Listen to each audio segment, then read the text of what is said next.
Carl Jung disait que ce qui ne revient pas à la conscience se transforme sous forme de destin. Et c'est ce qu'on voit dans la série Le Chemin de l'Olivier. On est à la partie 4 où je voudrais justement te parler de ce destin. Donc en fait, c'est un peu triste, je ne veux pas te spoiler, mais voilà, Svelski, à la fin, elle décède, elle est assassinée. Et ça, c'est quand même quelque chose d'intéressant à comprendre. Parce que en fait, le fait d'être assassiné, ça peut venir parler de choses qui s'est passé aussi dans l'inconscient collectif du système familial, qui n'a pas été mis en lumière.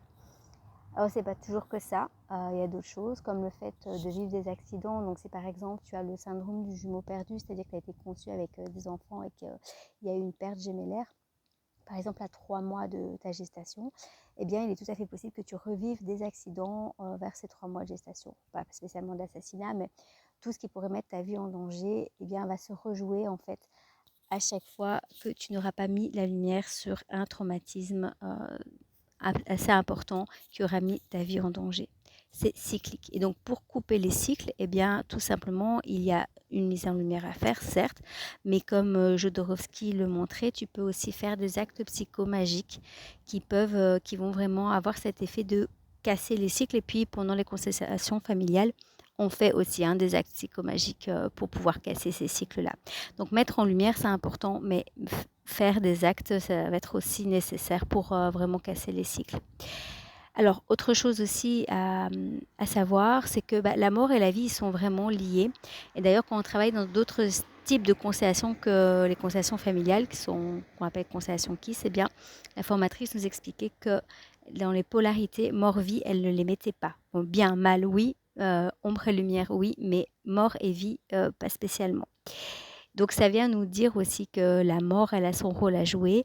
Maintenant, moi, je te souhaite de pouvoir vivre le plus longtemps possible dans ce qui est prévu pour toi et de pouvoir casser les cycles par la mise en conscience de l'inconscient de ton système familial.